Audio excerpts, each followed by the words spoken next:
मैं अभिनंदन करूंगा महापौर जी और उनकी पूरी टीम का, जिन्होंने इन 3 महापुरुषों की इस भव्य प्रतिमा को डॉक्टर श्यामा प्रसाद मुखर्जी के 125वीं जयंती के अवसर पर आज अनावरण कराया। मैं मानता था कि नगर निगम छोटी छोटी प्रतिमाओं को स्थापित करवाएगा, पता नहीं कार्यक्रम कैसे होता है। यद्यपि यहां के नगर निगम ने महाकुंभ के दौरान शिवालिक पार्क का निर्माण करके एक नया मॉडल खड़ा किया था। वेस्ट टू वंडर का एक अद्भुत, वेस्ट टू वेल्थ का एक बेहतरीन उदाहरण प्रस्तुत किया था और मुझे अच्छा लगा था उस दौरान कि जो शिवालिक पार्क बना, नगर निगम ने जमीन दी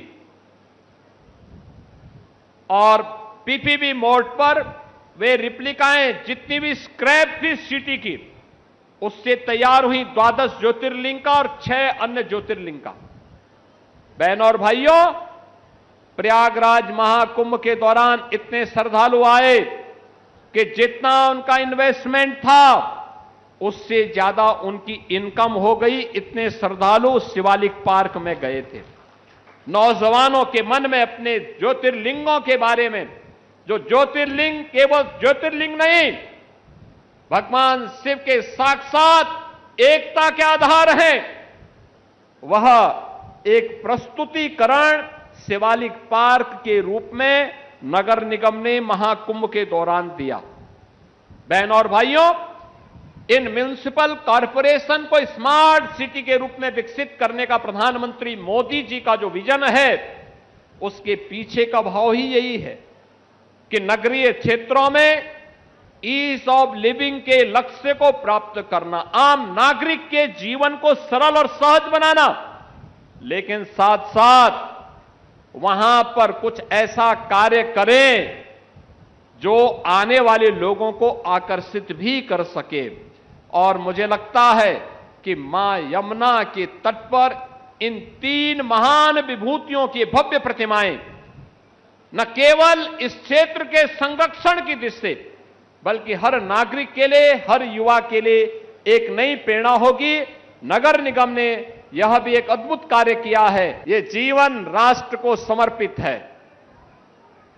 भारत की आत्मा सनातन धर्म में बसती है और प्रभु राम भारत की आत्मा के मूल स्रोत हैं। राम का मतलब राष्ट्र है। भारत राष्ट्र को एक उत्तर से दक्षिण तक एकता के सूत्र में बांधने वाला कोई नाम है, वह राम का नाम है। इस मंत्र को लेकर के भारत के लिए अपना पूरा जीवन समर्पित करने वाले, सनातन मूल्यों के प्रति अपना पूरा जीवन समर्पित करने वाले सरदे अशोक सिंघल जी की भी भव्य प्रतिमा आज यहां पर अनावरण हुई है।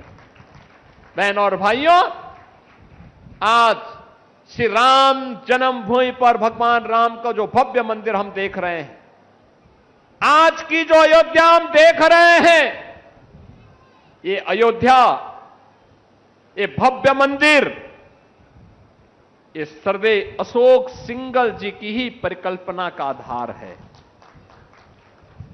याद करिए, राम जन्मभूमि आंदोलन आजादी के बाद का सबसे बड़ा सांस्कृतिक आंदोलन, सबसे बड़ा सांस्कृतिक आंदोलन।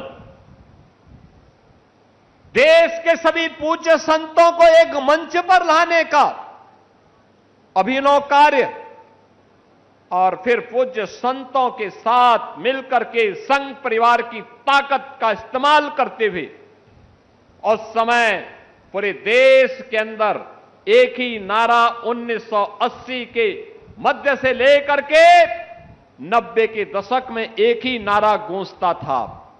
जहां जाओ, उत्तर में, दक्षिण में, पूरब में, पश्चिम में, एक ही नारा हर व्यक्ति के मुंह से निकल पड़ा था। जाति का बंधन नहीं, क्षेत्र का बंधन नहीं, भाषा का बंधन नहीं, चारों ओर एक ही गूंज थी, राम लला हम आएंगे, मंदिर वही बनाएंगे। राम लला, जो राम मंदिर के काम न आए वह जवानी बेकार है। इस प्रकार के नारे लगा लगा करके उस समय के युवाओं ने सरदेव अशोक सिंघल जी के नेतृत्व में देश के अंदर एक नया शंखनाद किया था। बहन और भाइयों, सरदेव अशोक सिंघल जी स्वयं काशी हिंदू विश्वविद्यालय के इंजीनियरिंग स्नातक थे। वे चाहते तो अपना स्वयं का जीवन गुजर बसर करने के लिए कहीं भी उनको किसी बड़े प्रतिष्ठान में नौकरी मिल सकती थी, लेकिन नहीं, उन्होंने पूरा जीवन सनातन धर्म और भारत राष्ट्र के लिए समर्पित किया। ऐसे सरदेव अशोक सिंघल जी, जिन्होंने जीवन तो समर्पित किया ही, अपनी पैतृक संपत्ति भी गरीबों के लिए, वनवासियों के लिए, गिरवासियों के लिए समर्पित करके एक उदाहरण प्रस्तुत किया। ऐसे सरदेव अशोक सिंघल जी की दिव्य प्रतिमा का अनावरण आज हम सबको करने का अवसर प्राप्त हुआ है।